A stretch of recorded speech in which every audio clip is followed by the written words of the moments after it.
अच्छा, ठीक है जी।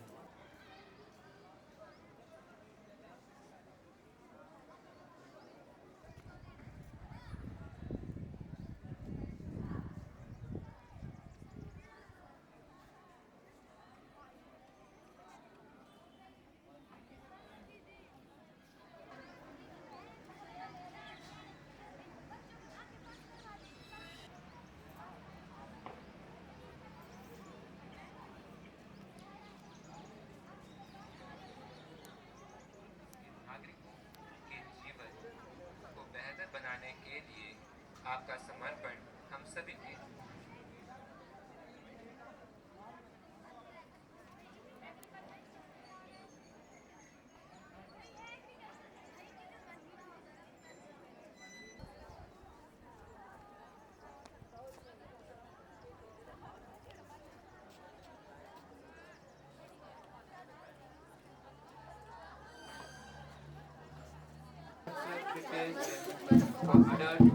Hello hello hello hello hello one two hello ठीक है।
क्या वो इसे कोल्ड स्नैक बोल रहा था बोलने के लिए। इसके बाद से किसी कोल्ड स्नैक दूसरा फिलहाल के लिए ना।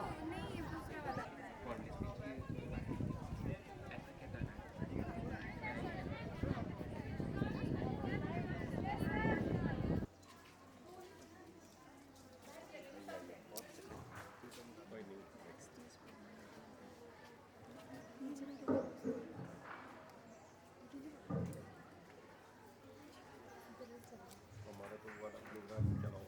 हाँ वो भी है। FI तो आ भी गए दो। अच्छा ये भी कल आएंगे। हाँ कल आई फर्क आई।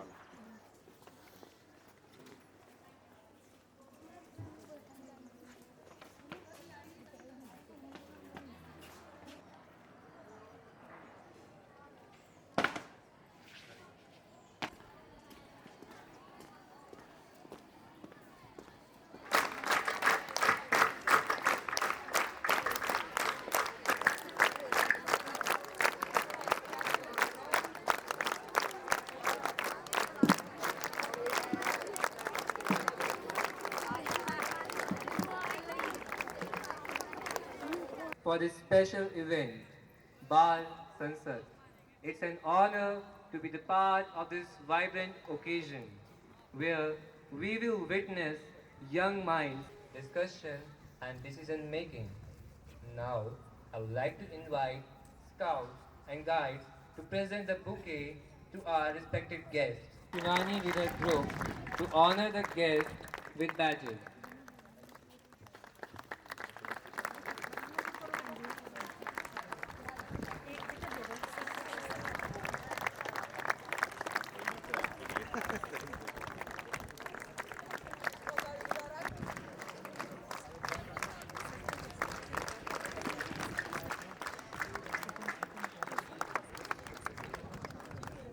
Absolutely. Talking about average voters, we are talking about the future leaders of our nation. स्वतंत्र रूप से सोचने की कला है। यह सिर्फ मतदान के बारे में नहीं है, यह गंभीर रूप से सोचने, सार्थक चर्चाओं में भाग लेने और सबसे महत्वपूर्ण सभी राय का सम्मान करने के बारे में है। It is my great privilege to welcome Mrs. Shyama Pundir, the Honorable Mayor of Municipal Corporation, Nahan, and also an alumni of our school, who has graciously joined. The chief guest, we are deeply honored by your presence and extend a warm and heartfelt welcome. Mayor Shama Pundi is a true champion of progress and community development, and under their leadership, our city has seen remarkable growth and innovation. Their commitment to public services and dedication towards the welfare of our citizens inspires all of us. Ma'am, your presence inspires and motivates us to contribute positively towards the future of our city and society. We also welcome our special guest of this ceremony. आज यहाँ उपस्थित सभी लोगों की ओर से हम आपकी उपस्थिति के लिए और अपनी व्यस्त दिनचर्या में से समय निकालकर हमारे साथ यहाँ जुड़ने के लिए अपना आभार व्यक्त करते हैं। आपके नेतृत्व में हमारे शहर ने प्रगति को प्राप्त किया है और लोगों का जीवन बहुत बेहतर बना है। आपका समर्पण हमारे लिए प्रेरणादायक है। Welcome song.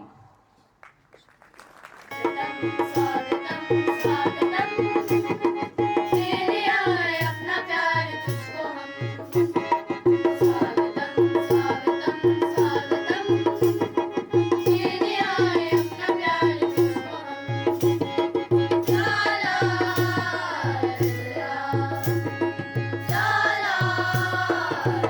ला तेरे आए अपना प्यार तुझको हम स्वागतम तेरे आए अपना प्यार तुझको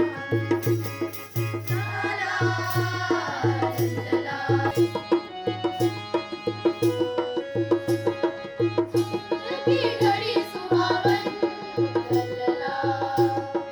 छेड़े हम अपनी मधुरता मंगल की घड़ी सुहावन छेड़े हम अपनी मधुरता मिलजुल के जयकार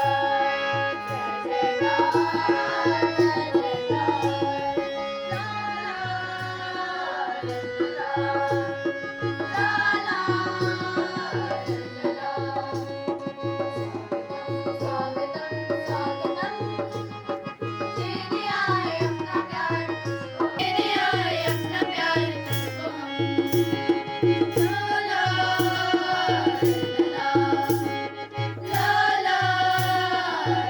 ला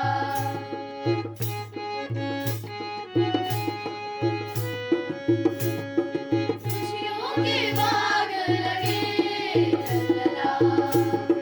पंछी आलाप लगे खुशियों के बाग लगे पंछी आलाप लगे मिलजुल के हम खुशियाँ मनाएं गाएंगे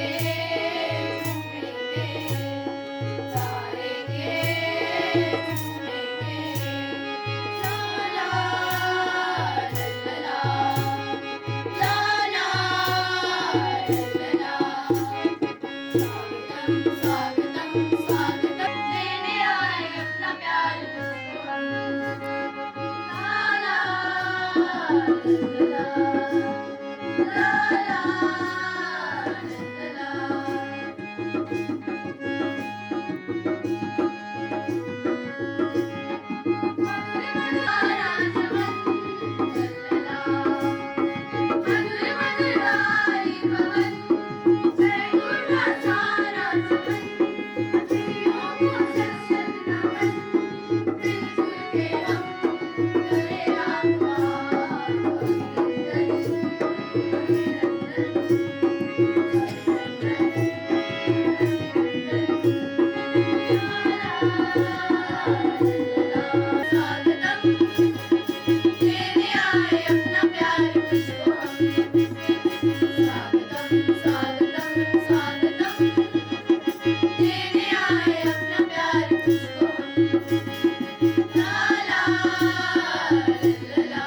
Prime Minister's School of Rising India activities, Bal Sansad was conceived with the dual purpose of educating children about India's political system and enabling them to actively participate in matters related to their lives, particularly in relation to their education and school, by providing opportunity for children to articulate their needs, learn about their rights, and understand their responsibilities. Bal Sansad prepares them for adulthood as conscious and active citizens. बाल संसद का उद्देश्य बच्चों की राय और क्षमताओं के प्रति गहरे सम्मान में निहित है। यह अभिनव अवधारणा छात्रों को लोकतांत्रिक प्रक्रिया के माध्यम से अपने स्कूलों के शासन में सक्रिय रूप से भाग लेने की अनुमति देती है। Today, we are fortunate to observe a day of our parliament or assembly in our school when the children are the representative of peoples and lawmakers of our nation. This is nothing but Bal Sansad. This is an environment which we create in our school that reflects our house of Lok Sabha in the parliament, which is the soul and the voice of Indian democracy. Now, I would like to invite our respected principal sir to welcome and address the dignitaries and all the participants of our today's event, Bal Sansad.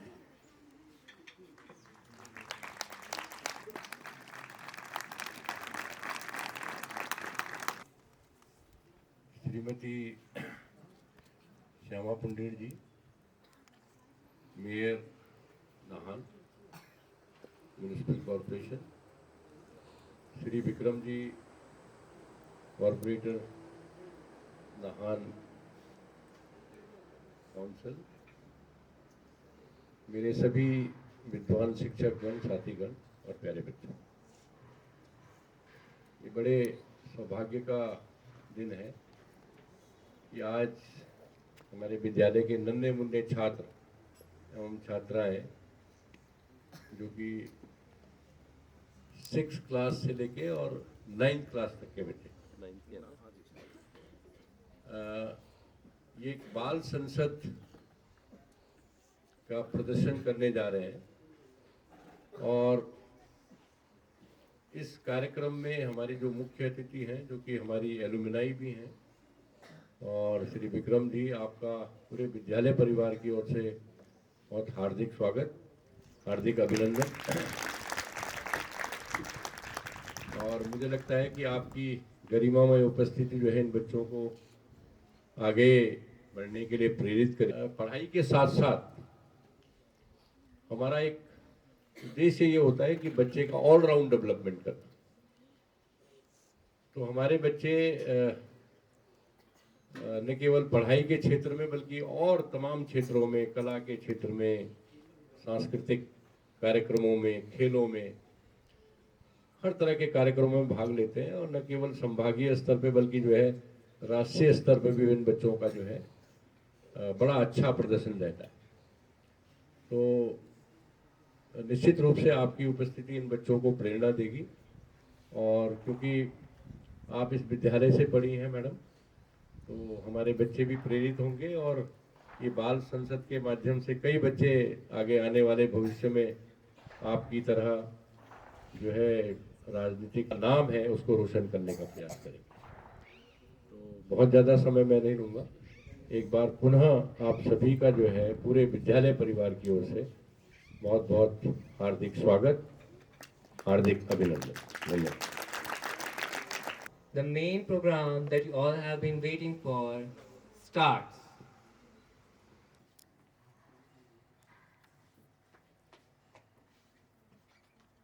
माननीय सभासदों, माननीय अध्यक्ष महोदया,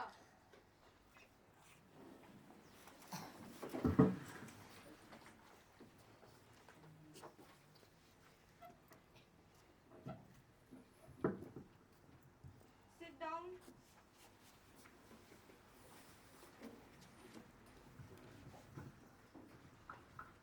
माननीय सदस्यगण, युवा संसद के इस विशेष सत्र में मैं आप सभी का हार्दिक स्वागत करती हूँ।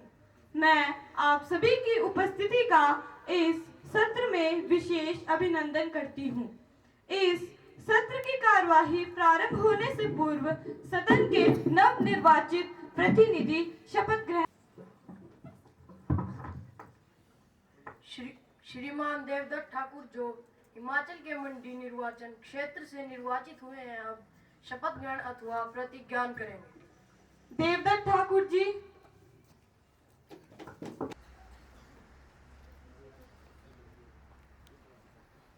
Thakur, having been elected as a member of the lower house of the youth parliament, do swear in the name of the God that I will bear true faith and allegiance to the constitution and faithfully discharge the duty upon which I am about to enter.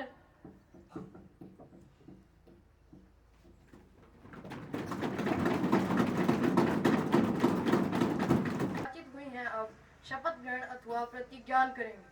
Miss Harpreet Kaur.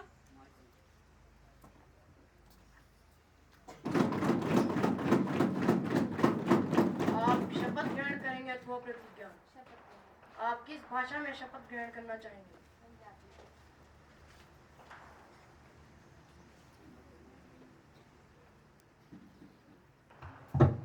मैं हरप्रीत कौर लोकसभा ਦੀ member ਨਾਮਜ਼ਦ ਕੀਤੀ ਗਈ ਹਾਂ। ईश्वर ਦੀ ਸਹੁੰ ਲੈਂਦੀ ਹਾਂ ਕਿ ਮੈਂ ਕਾਨੂੰਨ ਦੁਆਰਾ ਸਥਾਪਿਤ ਭਾਰਤ ਦੇ ਸੰਵਿਧਾਨ ਦੇ ਪ੍ਰਤੀ ਸੱਚੀ ਸ਼ਰਧਾ ਤੇ ਨਿਸ਼ਠਾ ਰੱਖਾਂਗੀ ਤੇ ਜੋ ਕਰਤੱਵ ਮੈਂ ਸਾਂਭਣ ਵਾਲੀ ਹਾਂ ਉਸ ਨੂੰ ਵਫਾਦਾਰੀ ਨਾਲ ਨਿਭਾਵਾਂਗੀ। ਧੰਨਵਾਦ। दुख के साथ आज हम एक महान आत्मा के निधन पर शोक व्यक्त करेंगे। रतन टाटा, टाटा समूह के पूर्व अध्यक्ष एवं पद्म विभूषण सम्मानित रतन टाटा 86 वर्ष में 9 अक्टूबर सन 2024 को उनका निधन मुंबई में हुआ। वे एक महान उद्योगपति होने के साथ साथ एक समाज सेवक भी थे। उन्होंने शिक्षा, ग्रामीण और स्वास्थ्य विकास में अपना महत्वपूर्ण योगदान दिया। मैं समस्त सदस्यगण की तरफ से रतन टाटा जी को श्रद्धांजलि देती हूँ। महान उद्योगपति एवं परोपकारी थे।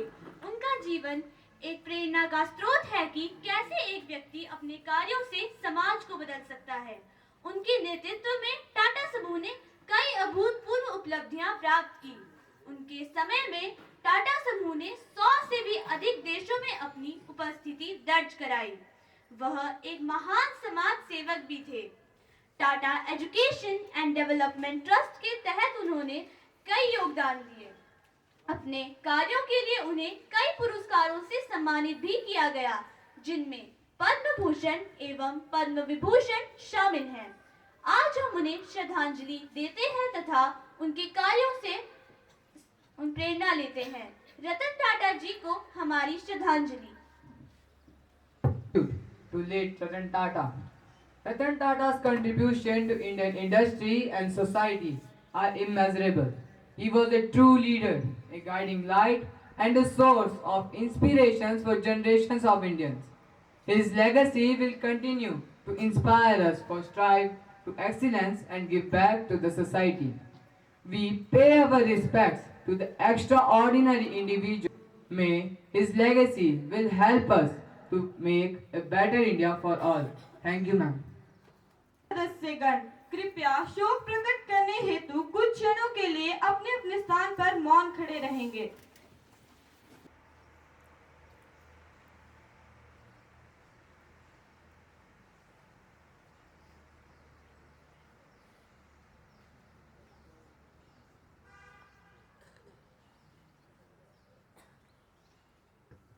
Sit down.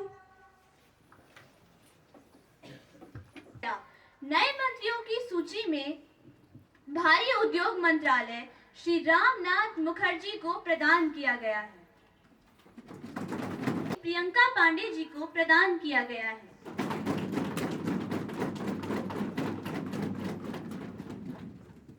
आरंभ होता है। प्रश्न संख्या 101 मिस आस्था ठाकुर। चाहती हूँ माँ का त्याग, बाबा की परेशानियां दूर करना चाहती हूँ। शिक्षित हूँ मैं, शिक्षा का सम्मान चाहती हूँ।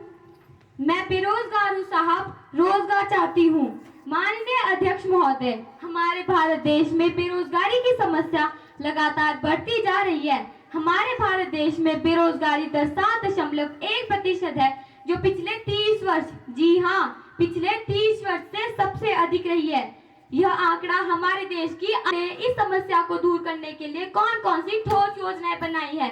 धन्यवाद महोदय। सभी को ये बताना चाहती हूँ कि बेरोजगारी के मुद्दे को लेकर हमारी सरकार ने विभिन्न योजनाएं बनाई हैं। पहली, प्रधानमंत्री रोजगार सृजन कार्यक्रम। इस कार्यक्रम के तहत छोटे और मझौले उद्यमों को प्रोत्साहित किया जा रहा है ताकि रोजगार के अवसर पैदा हो। इसके अलावा स्किल इंडिया और कौशल विकास जैसे कार्यक्रम करवाए जा रहे हैं ताकि युवाओं को कौशल प्रशिक्षण प्रदान हो। इससे हमारे देश में रोजगार की संभावनाएं बढ़ती हैं। धन्यवाद महोदय। प्रश्न संख्या 102 मास्टर केशव।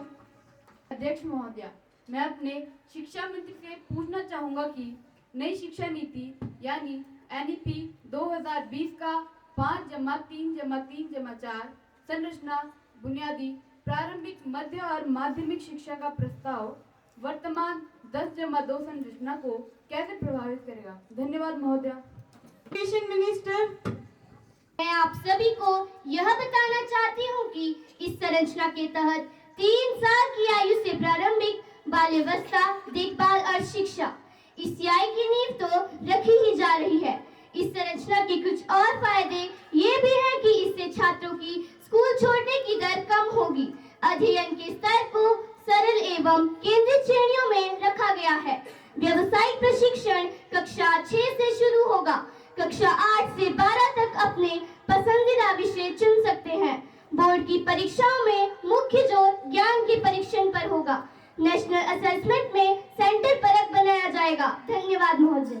प्रश्न संख्या 103 miss Priyal.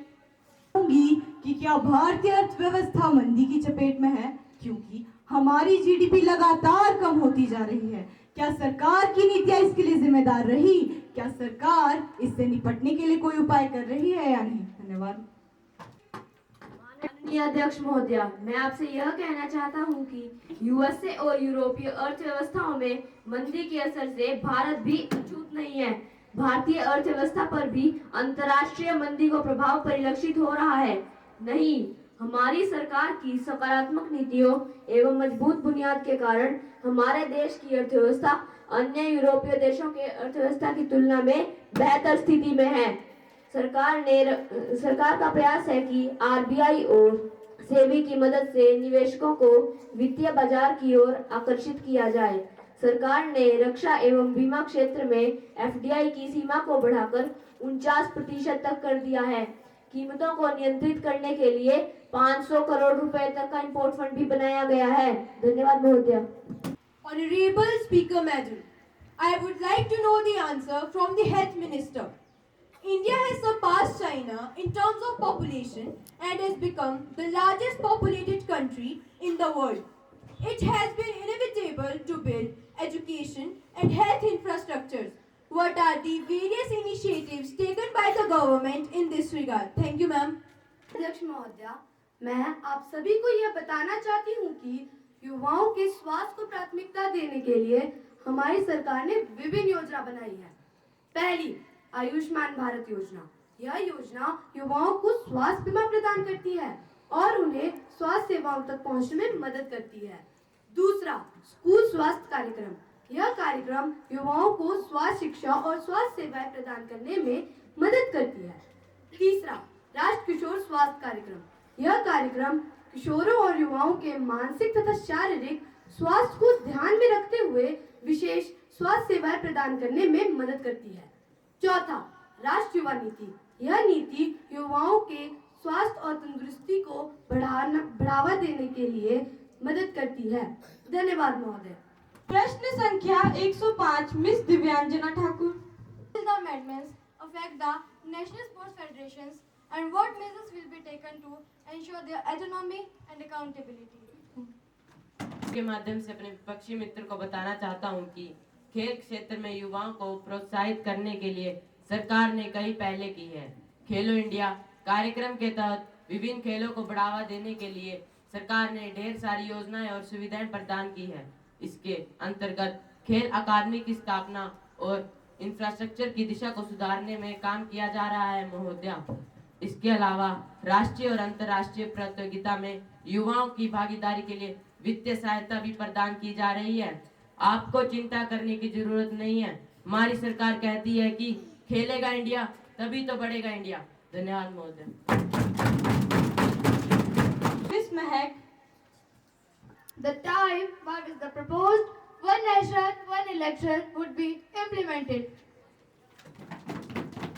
Related to the Parliamentary Standing Committee on Personal Public Grievances, Law and Justice has exclaimed the issue of simultaneous Lok Sabha and the state legislative assemblies in consultation with various stakeholders, including the Election Commission of India. The committee has given certain recommendations on this regard on its 79th report. The matter referred to the Law Commission for further examination to be worked out. The practicable roadmap and the framework for the simultaneous election to the Lok Sabha and the state assemblies. Thank you. प्रश्न संख्या 107 miss Sonakshi Kapoor जी से ये पूछना चाहती हूँ कि सरकार महिलाओं और बच्चों के अधिकारों के लिए कौन कौन से प्रमुख कदम उठा रही है, विशेष रूप से बालिका शिक्षा और महिलाओं के लिए सशक्तिकरण योजना के बारे में विवरण दें। धन्यवाद महोदय। Women minister. सरकार महिलाओं एवं बालिकाओं के अधिकारों के लिए महत्वपूर्ण पहल कर रही है। पहला, बालिका शिक्षा, बेटी बचाओ बेटी पढ़ाओ योजना। इस योजना के अंतर्गत हमने बालिकाओं को स्कूल जाने के लिए प्रोत्साहित किया है एवं उन्हें स्कूल में दाखिला भी दिलवाया है। दूसरा, मिड डे मील स्कीम। इस स्कीम में हमने स्कूल जाने वाले बच्चों को भोजन प्रदान किया है ताकि उनकी शिक्षा में भागीदारी बढ़े और पोषक स्तर में सुधार आए। तीसरा, महिला सशक्ति केंद्र। इस केंद्र में गर्भवती महिलाएं एवं स्तनपान कराने वाली महिलाओं को सत्य प्रदान किया जाएगा। चौथा, अपराधों की रोकथाम। महिलाओं पर होने वाले अपराधों के खिलाफ सख्त कार्रवाई की जाएगी एवं महिलाओं की रक्षा के लिए काउंसलिंग एवं हेल्पलाइन का भी प्रबंध किया जाएगा। धन्यवाद महोदय। तो आज master Naman. What new schemes and policies are being implemented by the government to promote small and medium enterprises, and are those schemes being implemented effectively? Minister of MSME. Our government has implemented several important schemes for the development of small and medium enterprises. Number 1, Pradhan Mantri Mudra Yojana. Under this scheme, loans are provided to new business houses without any guarantee so that they can start or expand their businesses. Loans up to ₹1 lakh is provided. Number 2, Pradhan Mantri Rozgar Yojana. Under this scheme, financial and other resources are provided to new enterprises so that they can create employment and stabilize their businesses. Number 3, Pradhan Mantri Kaushal Vikas Yojana. Under this scheme provides skill training to help Indian youth secure better livelihood. We are regularly ensuring the effective implementation of these schemes and are making various efforts to expand the reach of these schemes. Thank you. संदेश की सूचना देनी है। युवा संसद की राज्यसभा के सभा प्रक्रिया तथा कार्य संचालन विभाग के अनुसार मुझे संविधान के अनुसूचित जातियां और अनुसूचित जनजातियां संशोधन विधेयक 2023 की एक प्रति सभा पलट पर रखने का निर्देश प्राप्त हुआ है, जो राज्यसभा द्वारा 30 मार्च 2023 को हुई बैठक में पारित किया गया था।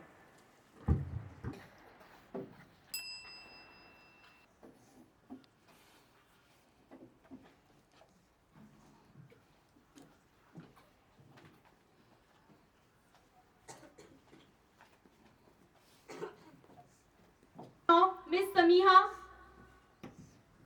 Allocated for the implementation of the PM Shri scheme, that is the Pradhan Mantri School of Rising India scheme.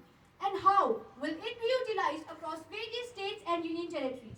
How will the government ensure that the PM Shri schools provide high quality education? And what measures will be taken to monitor and evaluate their performances? Thank you, ma'am. Lok Sabha that the total budget allocated for the implementation of the PM Shri scheme is rupees 27,360 crore spread over the 5 years in 2022 to 23 and 26 to 27. This centrally sponsored scheme aims to develop more than 14,500 schools across the India by showcasing all the components of National Education Policy 2020. The government has several measures in the place to ensure PM Shri school provide us high quality education and to monitor their performance. The government has established KPIs to measure outcomes and track the progresses. Bhaskaracharya National Institute for Space Application and Geoinformatics. Our government has several measures in the place to ensure PM Shri school provide us high quality education. So number 1 is organizing medical checkup camps. Number 2, organizing an activity promoting green schools. Number 3, various educational trips for science cities and historical places. Number 4, establish kitchen garden. Thank you, ma'am. प्रश्न संख्या 110 miss Ishita. यह देखा जाता है जब भी देश में वित्तीय बजट पेश किया जाता है तो उससे कुछ वर्ग निराश होते हैं तथा कुछ वर्ग खुश होते हैं, लेकिन इस सरकार ने तो वह हासिल किया है जिसे हासिल करना मुश्किल ही नहीं नामुमकिन है। इस सरकार ने देश के लगभग सभी वर्गों को निराश किया है। मान लीजिए आप 10 रुपए कमाते हैं, उसमें से 3 रुपए आप इनकम टैक्स के माध्यम से देते हैं, 2 रुपए आप जीएसटी के माध्यम से देते हैं तथा 2 रुपए कैपिटल गेन के माध्यम से देते हैं। आज मुझे यह कहने में कोई गुरेज नहीं है that we in India today pay taxes like England and get service like Somalia। महोदय, 2014 में एक आम आदमी अपनी एक दिन की आय से 3 किलो अरहर की दाल खरीद लेता था, लेकिन आज 2024 में वही आम आदमी अपनी एक दिन की आय से 1 किलो अरहर की दाल भी नहीं खरीद सकता। I ask question from Finance Minister that how will the government support low income individuals and families affected by tax changes? धन्यवाद महोदय। Families and individuals in number of ways, but there are few ways to support them. My first point is tax policies. Tax policies can help low-income families and individuals by increasing return to work, improving progressive tax and transfer system, periodically paying the earned income tax credits. My second point is social spending. Social spending can help low-income individuals facing challenging circumstances by redistributing resources. This includes providing financial assistance, funding healthcare benefits, family assistance program. My third point is unemployment insurance. Unemployment insurance provides economic support to individuals who are unemployed through no form of their own. Thank you, ma'am.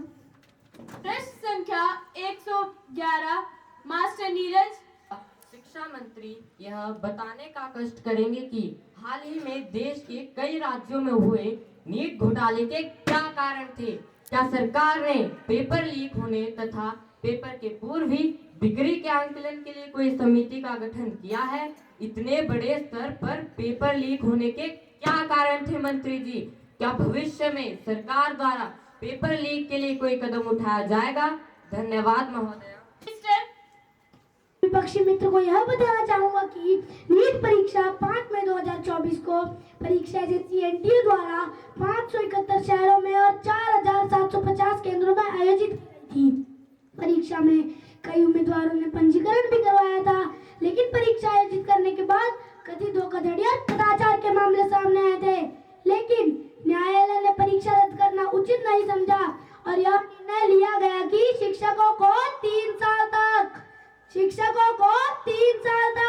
और विद्यार्थियों को उम्र भर तक परीक्षा खंड में बैठने की इजाजत नहीं दी जाएगी और जिन विद्यार्थियों को परीक्षा देने में अधिक कठिन मामले हुए हैं उन्हें फिर से मौका दिया जाएगा। और बाकी यह कहना है मंत्री जी, चिल्लाने से झूठ सच में नहीं बदल जाएगा। धन्यवाद महोदय। मंत्री जी समितियों का गठन भी कर रही है और शिक्षा को मद्देनजर रखते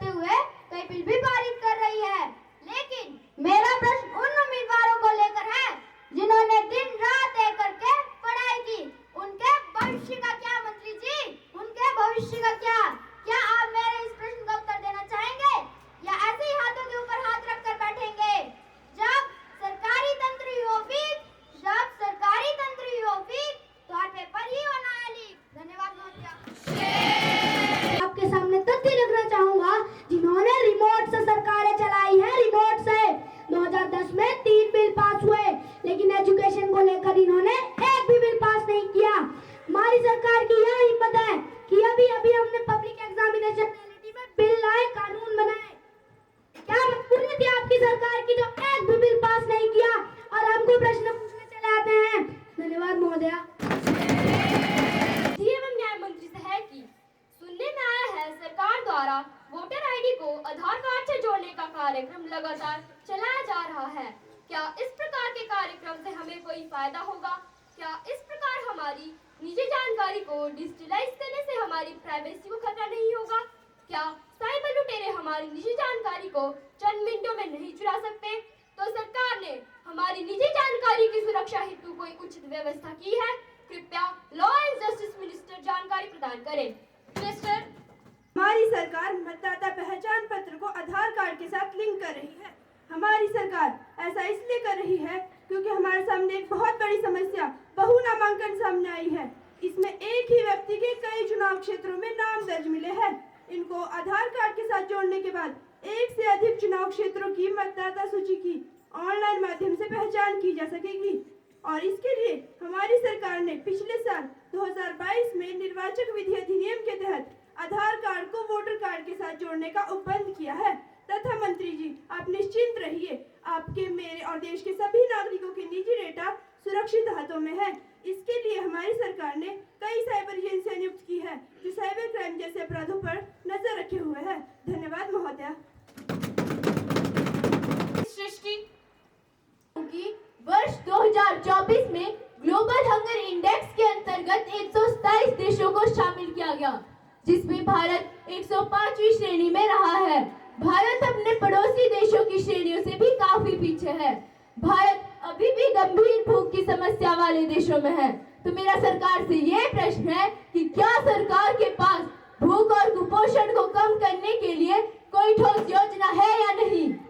मिनिस्टर, मैं अपने विपक्षी दल के साथी को यह बताना चाहती हूँ कि भारत कुपोषण के व्यापक बोझ के साथ एक उल्लेखनीय चुनौती का सामना कर रहा है।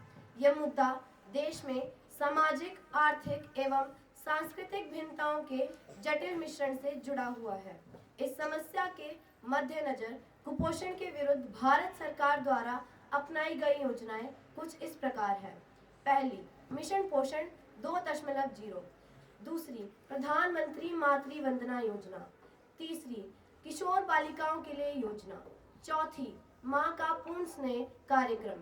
पांचवी, पोषण वाटिकाएं आदि। इन प्रस्तावित योजनाओं को ध्यान में रखते हुए हमारी सरकार ने कुपोषण और भुखमरी को कम करने का प्रयत्न किया है। उम्मीद करते हैं कि आने वाले कुछ वर्षों में वर्तमान समस्या का पूर्ण रूप से निदान होगा। धन्यवाद महोदय। Honorable Speaker and newspapers of Mumbai, while commenting on the draft of Land Acquisition Bill 2023 approved by Parliamentary Standing Committee, all this attributed dishonest motives and expressed their doubt about the integrity of the whole political class and all the honorable members of the Parliament. I therefore request to allow me to raise a question on this matter now. Bit earlier, you may give due notice along with a copy of newspaper cutting and statement made by the media house and civil society member. If recorded, I shall consider it. You cannot spring a surprise on me like this. I have today. It will be examined when you know my decision. Thank you, ma'am. अब मैं विदेशी प्रतिनिधि मंडल का सदन में स्वागत करती हूँ और उनका परिचय करवाती हूँ। Miss master Lord James Austin, जो कि रशिया के रक्षा मंत्री है, मैं आपका भारतीय संसद में स्वागत करती हूँ। मिस क्यारा एडवर्ड, जो कि रशिया के विदेशी मंत्री है, मैं आपका भी भारतीय संसद में स्वागत करती हूँ। मैं भारत में इनकी मंगलमय यात्रा की कामना करती हूँ और यह भी कामना करती हूँ कि भारत में इनका ठहराव आरामदायक रहे। मैं इनके माध्यम से इनके देशवासियों को शुभकामनाएं देती हूँ। Will take calling attention motion. Miss Kamakshi will call the attention.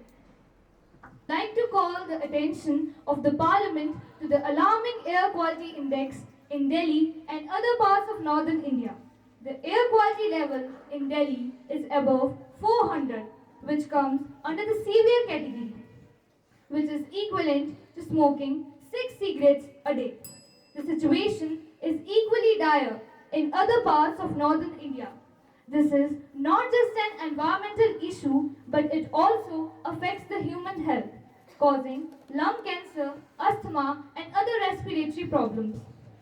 So, I would like to request Environment Minister to find out the solid solution for this critical condition. Thank you, Madam. वायु प्रदूषण के मुद्दे को गंभीरता से लेती है और इसके समाधान के लिए प्रतिबद्ध है। हमने वायु प्रदूषण में गुणवत्ता के लिए कई कदम उठाए हैं। पहला, राष्ट्रीय स्वच्छ वायु कार्यक्रम। हमने 2019 में एनसीपी लॉन्च किया था, जिसका उद्देश्य 2024 तक वायु प्रदूषण को 20 से 30% तक कम करना है। दूसरा, वाहनों और उद्योगों से उत्सर्जन में कमी। हमने वाहनों और उद्योगों से उत्सर्जन में कमी के लिए नए मानक तैयार किए हैं। तीसरा, स्वच्छ ऊर्जा और बढ़ावा। हमने स्वच्छ ऊर्जा जो स्रोतों जैसे सौर और पवन ऊर्जा को बढ़ावा देने के लिए काम कर रहे हैं। हम वायु गुणवत्ता में सुधार के लिए निरंतर प्रयास कर रहे हैं और हमें पूर्ण विश्वास है कि हम अपने लक्ष्यों को प्राप्त करेंगे। धन्यवाद महोदय। The House will take consideration to the National Sports Development Bill 2024. Sports Minister, please. धूप में निकलो, घटाओं में नहाकर देखो, जिंदगी क्या है किताबों को हटाकर देखो। I have great pleasure and privilege to take up the consideration on the National Sport Development Bill 2024. This will be milestone and a new chapter in the history of sports and games.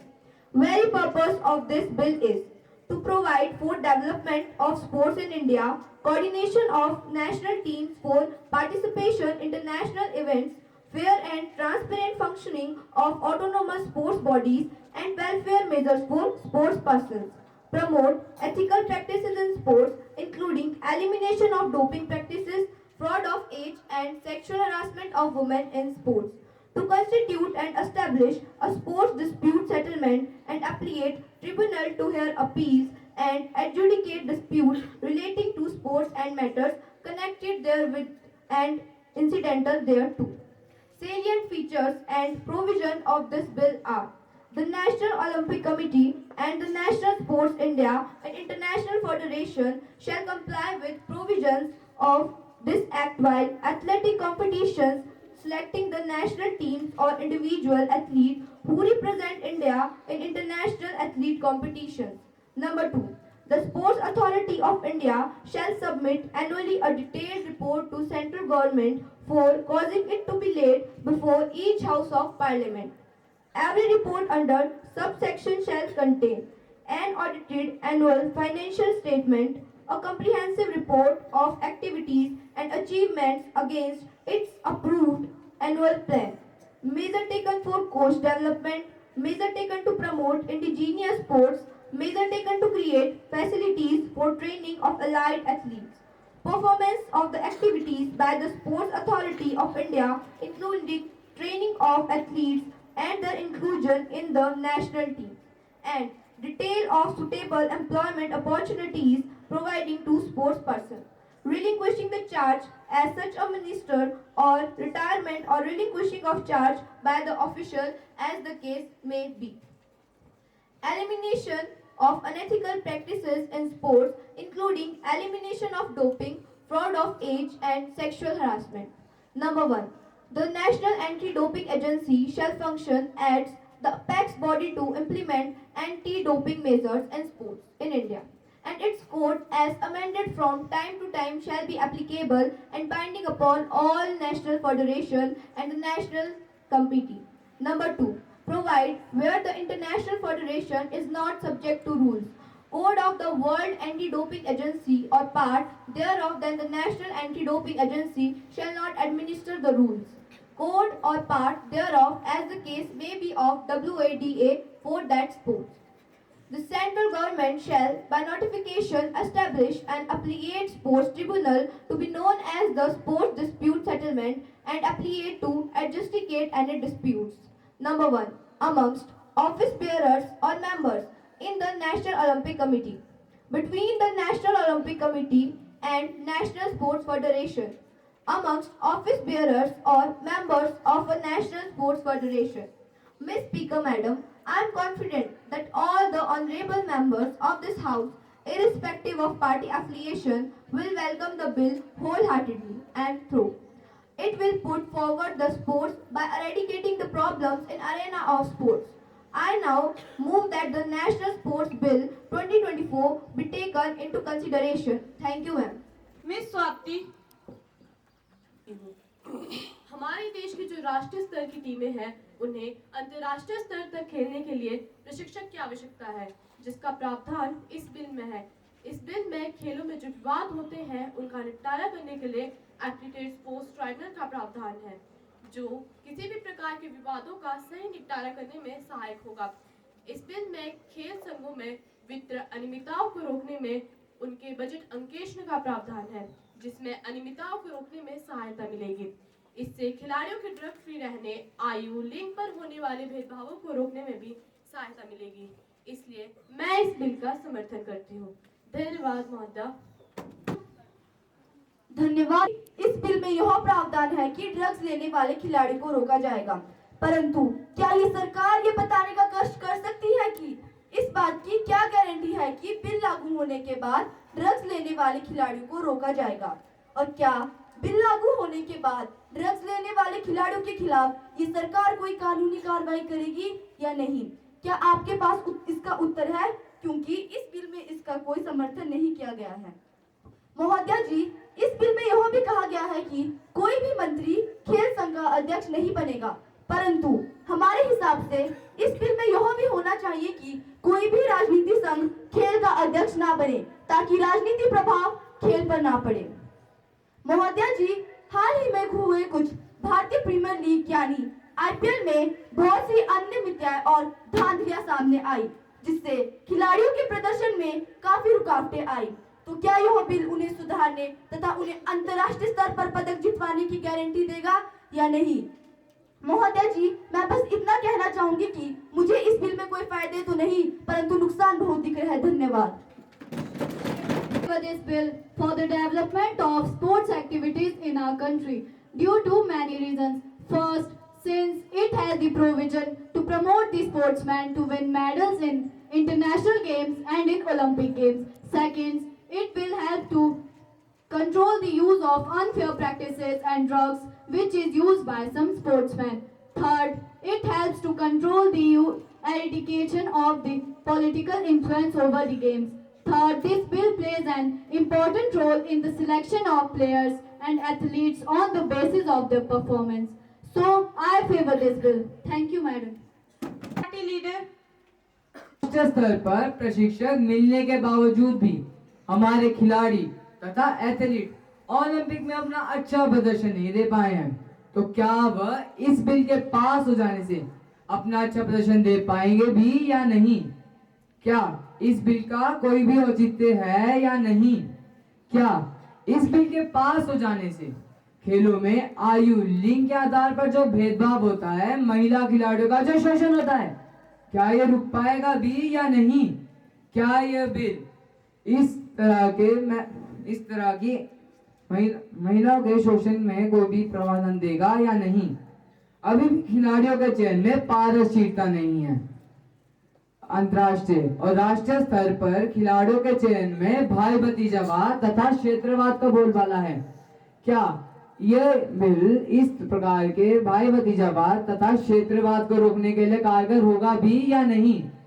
सभी माननीय सदस्यगण यह भली भांति जानते हैं कि IPL 6 यानी कि भारतीय प्रीमियर लीग 2013 के विभिन्न मैचों के दौरान मैच फिक्सिंग, स्पोर्ट फिक्सिंग तथा स्टेट बाजी बहुत बड़े पैमाने पर हुई महोदया। इसके कारण तो बहुत बड़े बड़े खिलाड़ियों को भी जेल जाना पड़ा। इस मैच फिक्सिंग और स्पोर्ट फिक्सिंग में रॉयल चैलेंजर्स बेंगलुरु और राजस्थान रॉयल्स के तो क्या ही कहने, तथा बीसीसीआई प्रमुख, जी हाँ महोदया, बीसीसीआई प्रमुख की भी इसमें संलिप्तता पाई गई। तो क्या यह बिल इसके वर्तमान स्वरूप में इस प्रकार की मैच फिक्सिंग, स्पोर्ट फिक्सिंग तथा स्टेटबाजी को रोकने के लिए कारगर होगा भी या नहीं, इस पर मुझे संदेह है महोदया।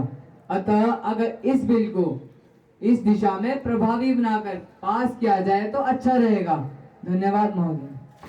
Prime Minister, the content and provision of National Sports Development Bill 2024, I endorse this bill as a step to uplift the games and sports in our country. This bill has adequate provision to eliminate unethical practices including doping, fraud of age, and sexual harassment in sport. It emphasizes on providing international level coaching and other facilities to national teams as well as individual athletes with a view to the draw of medals in Olympics, Asian Games and Commonwealth Games by bringing up their performance at international level. The most important part of this bill is to have provision to curb the existing irregularities in the financial statements of different sport bodies. This will bring up different sports and athletic federation, including the BCCI, under the ambit of Right to Information Act 2005. This bill will therefore help to ensure transparency in the functioning of various sports bodies. That's why I humbly request all the members of the House to support this bill and get it passed with remarkable majority. Thank you, ma'am. Minister, The bill be passed. Thank you. says no. Yes. I think the yes have it, yes have it, yes have it. The motion is adopted and the bill is passed.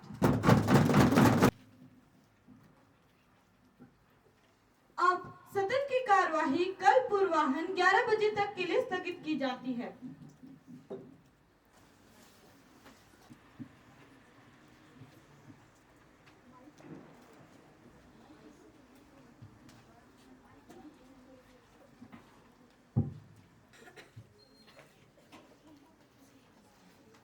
Principal Sir, Vice Principal Sir, to give a token of appreciation to these participants.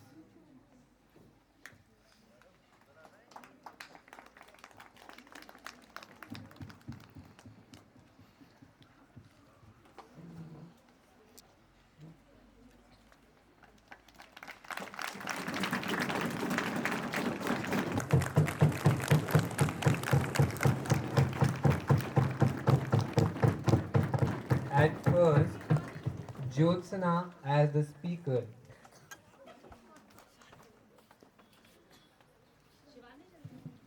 Take the role of Prime Minister to take the token of appreciation. Next, Devansh as a leader of opposition. To the other participants, Rudra, Ayush,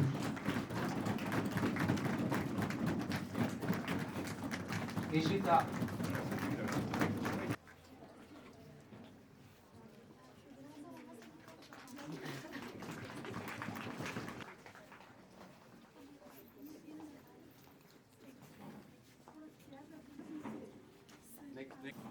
Mehak, Suhani,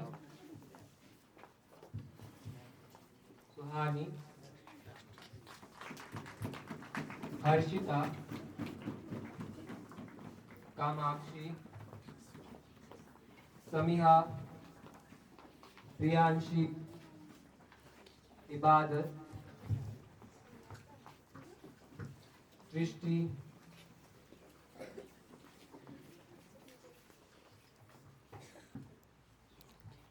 Garima.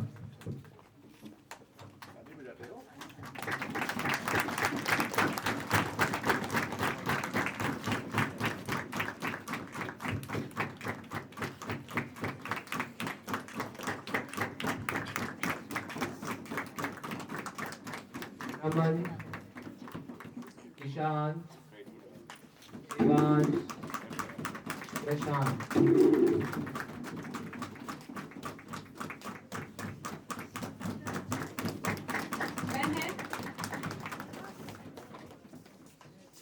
खरीदी,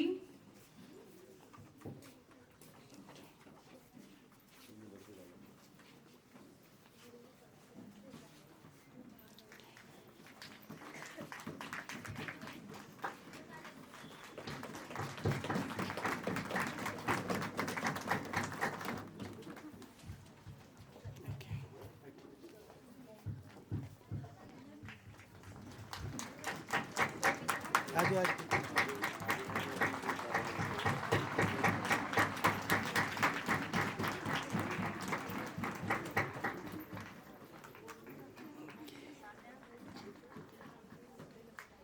खरीदी,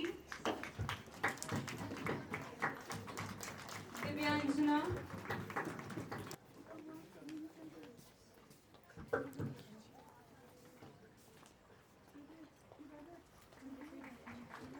हर्षिता, आस्था,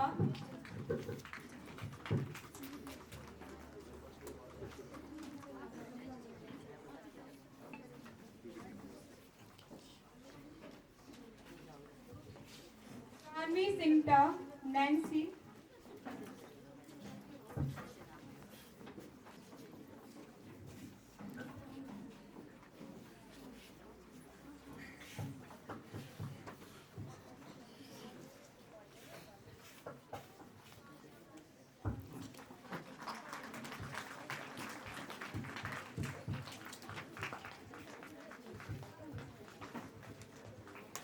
okay okay okay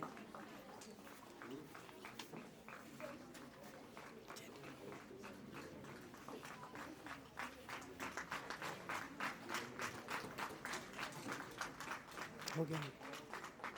अनवी, स्वाति, चलिए नव्या, आरुषि, चलते रहिए, बस continue लगी हुई है recording. Jyotsna,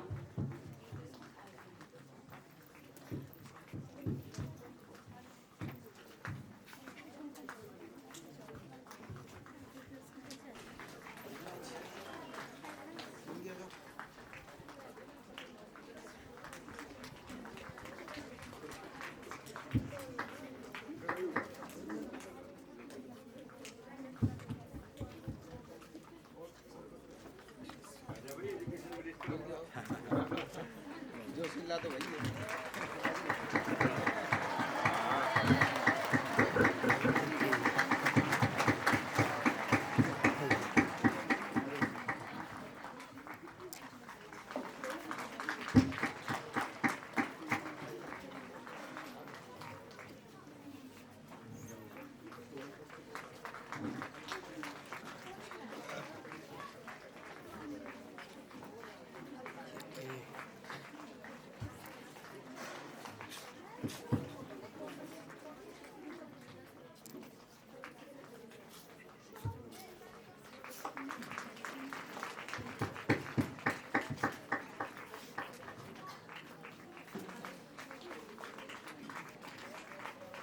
हो गया वो।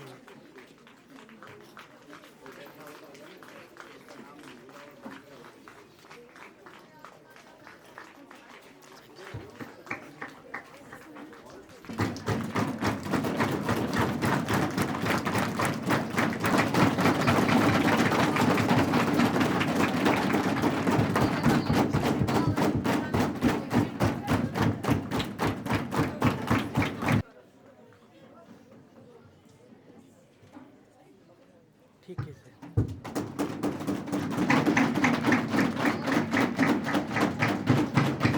प्रधानाचार्य महोदय, जेएनवी का सभी स्टाफ एवं प्यारे बच्चों, आज यहाँ पर आकर आपके प्रांगण में आकर मन भाव विभोर हो गया।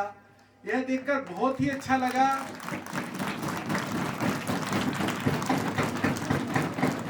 कि आप लोग निरंतर प्रगति की ओर अग्रसर हैं।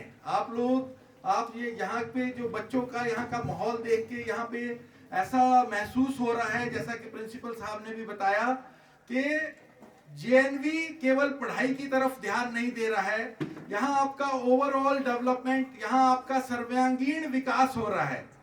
साथ ही साथ यह देखकर बहुत ही मन को तसल्ली हुई कि आप हमारे देश का भविष्य हैं। हमारा भविष्य बहुत ही सुरक्षित हाथों में है और यहाँ का जो स्टाफ है, यहाँ के जो अध्यापक प्राध्यापक हैं, वो आपकी ग्रूमिंग आपको बहुत अच्छे तरीके से भविष्य के लिए और परिस्थितियों से लड़ने के लिए तैयार कर रहे हैं। तो मैं बहुत ज्यादा कुछ नहीं कहना चाहूंगा। यहाँ के आपके जो है स्टाफ और प्राध्यापक वगैरह यहाँ आपको बहुत अच्छी शिक्षा दे रहे हैं, आपको सही मार्ग पे चलने के लिए प्रेरित कर रहे हैं और प्रतिबद्ध भी हैं। मैं तो कुछ शब्द आपको एक मंत्र जरूर देना चाहूंगा। प्यारे बच्चों, एक बात ध्यान रखिएगा कि सक्सेस का, सफलता का कभी भी कोई शॉर्टकट नहीं होता है। एक बात मेरी ध्यान रखिएगा कि जीत उनको ही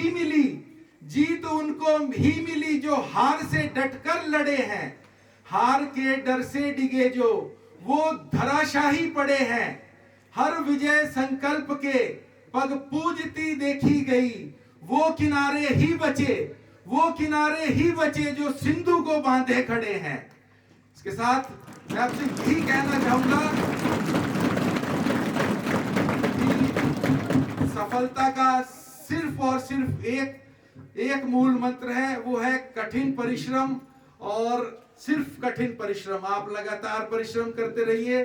जैसा कि आपके यहाँ का जेएनवी का इतिहास रहा है, आज पूरे देश की बात करें तो हर क्षेत्र में जेएनवी से निकला हुआ जो है स्टूडेंट, हर क्षेत्र में आप लोगों ने अपना झंडा गाड़ दिया है। तो यह देखकर बहुत ही अच्छा लग रहा है। भविष्य में मैं आप सभी के लिए प्रभु से मंगल कामना करता हूं कि आप हमारे देश का भविष्य हैं और जो है आप हमारे देश का नाम रोशन करेंगे, आप हमारे क्षेत्र का नाम रोशन करेंगे, आप अपने माँ बाप का नाम रोशन करेंगे। साथ ही साथ मैं यहाँ के प्राध्यापक और सारे सभी स्टाफ को, अध्यापकों को, प्राध्यापिकाओं को अपनी ओर से शुभकामनाएं देना चाहता हूँ। धन्यवाद। जय हिंद, जय भारत। बच्चों, जैसे कि अभी सर बता रहे थे, तो सबसे पहले तो मैडम पुंडेर मैडम का मैं हमारे विद्यालय में पूरे स्टाफ की तरफ से तहे दिल से हार्दिक अभिनंदन एवं उनका धन्यवाद करता हूं कि मैडम काफ़ी अस्वस्थ चल रही हैं। आपको शायद नहीं पता होगा, जाड़ का जो दर्द होता है वो बहुत भयंकर होता है और मैडम 2 दिन से परेशान है। फिर भी हमारा जो निमंत्रण है वो मैडम ने स्वीकार किया और सबसे ज़्यादा मुझे खुशी प्रिंसिपल सर ने बताया जब फ़ोन किया मैडम को 29 तारीख को कि हमारी स्टूडेंट है, एलुमनाई है, तो मुझे और भी ज़्यादा प्रसन्नता हुई कि हमारा एलुमनाई हमारा ही अगर चीफ गेस्ट बनता है तो एक अध्यापक के लिए इससे बड़ी खुशी की बात नहीं है। तो मैं मैडम का बहुत बहुत आभार व्यक्त करते हैं। धन्यवाद मैडम को कि अपने व्यस्ततम समय से हमारे बच्चों को मोटिवेट किया और हमारे बीच में उपस्थित हुए। मैडम के साथ जो सर हैं, विक्रम सर, उनका भी थोड़ा सा मैं परिचय दूंगा आपको। सर जो है वार्ड नंबर 2 से इलेक्टेड भी हैं मेंबर और सर एजुकेशन से रिलेटेड हैं। जयपुर में भी ITI संस्थाएं सर ने चलाई हैं और अभी फिलहाल 2 ITI सर की इधर ही चल रही हैं। तो एजुकेशन से सर का जुड़ाव काफ़ी है और एक और भी पद है सर के पास, बीजेपी जो हिमाचल प्रदेश की जो बीजेपी है उसके मीडिया प्रभारी भी हैं सर। तो इतने व्यस्ततम समय में से सर ने हमें 2-3 घंटे का जो समय दिया है, सर हम तहे दिल से आपके आभारी हैं और हम आशा करते हैं कि फ्यूचर में भी जब भी हम याद करें आपको, आप यहाँ उपस्थित हों। नंबर 3, जो हमारे बड़े छोटे छोटे बच्चे हैं, क्लास 6ठी से लेकर के 8वीं तक के बच्चे हैं, 29 तारीख को डिसीजन हुआ कि हम 3 तारीख को प्रोग्राम रख रहे हैं। बच्चों को पूछा, जो मैडम हमारे 2-3 मैडम लगे हुए हैं, कुंदन मैडम है, शिबा मैडम है और उनके जो सहयोगी हैं, कि हम सर चिंता ना करें, 3 दिन में बिल्कुल एक्यूरेट कर देंगे। तो इन बच्चों का बहुत बहुत धन्यवाद कि बड़े अच्छे ढंग से इन्होंने अपनी प्रस्तुति दी और बहुत अच्छा लगा, हमें बहुत खुशी हुई इन बच्चों को। धन्यवाद। मेरे स्टाफ के सदस्य जो संडे को भी जिनकी ड्यूटी नहीं थी और जिन्होंने इसके लिए तैयारियां की, कुछ सदस्य हमारे परख में आज की ड्यूटी पे गए, 10 बजे तक स्कूल में अपना कंट्रीब्यूशन किया। तो मेरे उन सभी साथियों से और जो प्रोक्स या प्रत्यक्ष अप्रत्यक्ष रूप में जिन्होंने भी इस प्रोग्राम को सफल बनाया, मैं उन सबको धन्यवाद देता हूं। और जो मेरे सामने जो उपस्थित बच्चे बैठे हैं जिन्होंने बड़े ध्यानपूर्वक इस प्रोग्राम को सुना, इन सब का भी बहुत बहुत धन्यवाद। धन्यवाद। आपका दिन मंगलमय हो। Thank you. कहता हूँ कि कृपया अपने अपने स्थान पर राष्ट्रगान के लिए खड़े हो जाएं।